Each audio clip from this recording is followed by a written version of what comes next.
Ternyata negeri ini tidak hanya menjadi negerinya para bandit, tidak, tapi juga menjadi surganya para penjilat. Para penjilat ini adalah musuh kita bersama. Mereka menjilat atasan, mereka menjilat orang yang berkuasa, mereka menjilat orang yang punya uang. Hanya untuk kepentingan dan keuntungan pribadi mereka, bukan untuk yang lain. Jika kita menaruh harapan kepada seorang presiden untuk mengentaskan kemiskinan, memberikan rasa adil buat warga negara, membangun kesetaraan warga negara.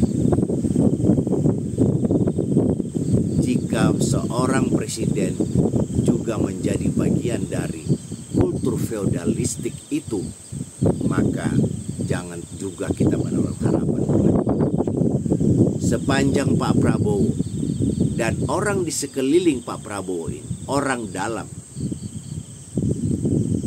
masih senang dipuja dan dipuji, dijilat oleh kiri dan kanan, menerima upeti dari orang-orang jauh dari lingkaran kekuasaan, maka jangan terlalu berharap. Mungkin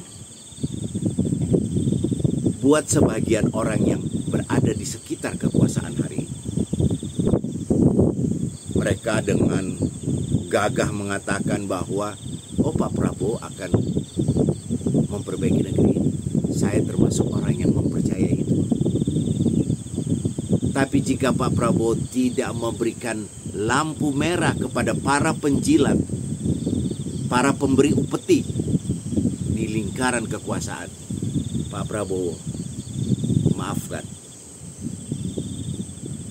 saya mungkin mewakili orang-orang yang sudah tidak percaya lagi dengan pidato Pak Prabowo yang menjanjikan kesejahteraan jika feodalisme itu ada di sekitar lingkaran kekuasaan Pak Prabowo. Perasaan ini juga akan disampaikan bukan hanya oleh warga negara, orang-orang biasa seperti saya, tapi juga oleh mereka-mereka yang berprestasi, misalnya akademi militer. Kalau mereka tidak menjilat atasannya, mereka tidak akan menjadi jenderal. Sekalipun dia menerima Adi Makayasa, kalau dia tidak menjilat atau dia tidak menjadi anggota keluarga anak mantu si A, ponakan si B, tipis harapannya untuk menjadi seorang pimpinan militer atau pimpinan kepolisian. Ini hanya bisa diperbaiki jika Pak Prabowo mau, karena Pak Prabowo mempunyai kemampuan untuk itu. Partai-partai politik yang bicara demokrasi, Anda masih percaya juga? Kalau saya sih tidak.